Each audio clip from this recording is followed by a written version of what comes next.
नेता प्रतिपक्ष जयराम ठाकुर ने कुल्लू के अखाड़ा बाजार और इनर अखाड़ा बाजार के आपदा स्थल का दौरा किया और इस दुर्घटना से प्रभावित लोगों से उन्होंने मुलाकात की है, संवेदनाएं अपनी व्यक्त की है। नेता प्रतिपक्ष ने कहा कि धीरे धीरे पूरे प्रदेश में जानमाल के नुकसान का दायरा बढ़ता जा रहा है।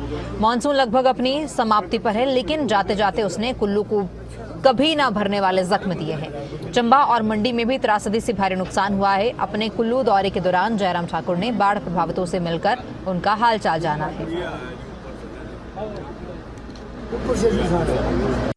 प्रदेश सरकार के लिए भी बहुत बड़ा संकट है, लेकिन उसके बावजूद बार बार इन चीजों को कहना कि केंद्र नहीं कर रहा है। भाई, स्टेट गवर्नमेंट यहाँ पर चुनी हुई सरकार है।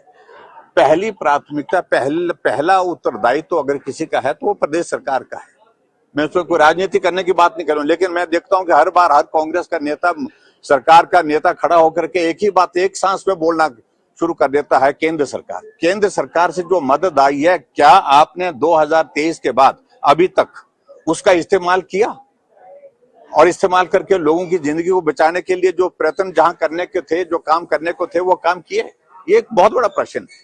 इसलिए आज भी अगर मुख्यमंत्री यहाँ पर कुल्लू में आए हैं, मैं उनसे इस बात के लिए आग्रह करूंगा कि जो नुकसान हुआ है उसकी भरपाई के लिए पहली जिम्मेवारी अगर है तो प्रदेश सरकार की है, और प्रदेश सरकार कदम उठाए ताकि लोगों की जिंदगी जिस तरह से हर साल खतरे में आ रही है, उसमें बचाव के लिए कुछ रास्ते निकल आए। अभी यहाँ कुल्लू के अंतर्गत जो नुकसान हुआ है, यहाँ तो जिंदगी जिन लोगों की चले गई वो चले गई, बहुत सारे लोगों की जिंदगी की तलाश अभी बाकी है। लेकिन मैं ये भी देख रहा था कि ब्यास नदी के किनारे जो डैमेजेस हुए हैं, जो घर टूटे हैं, वो भी बहुत ज्यादा टूटे हैं। 2023 में फिर टूटे थे, अब की बार फिर टूटे हैं।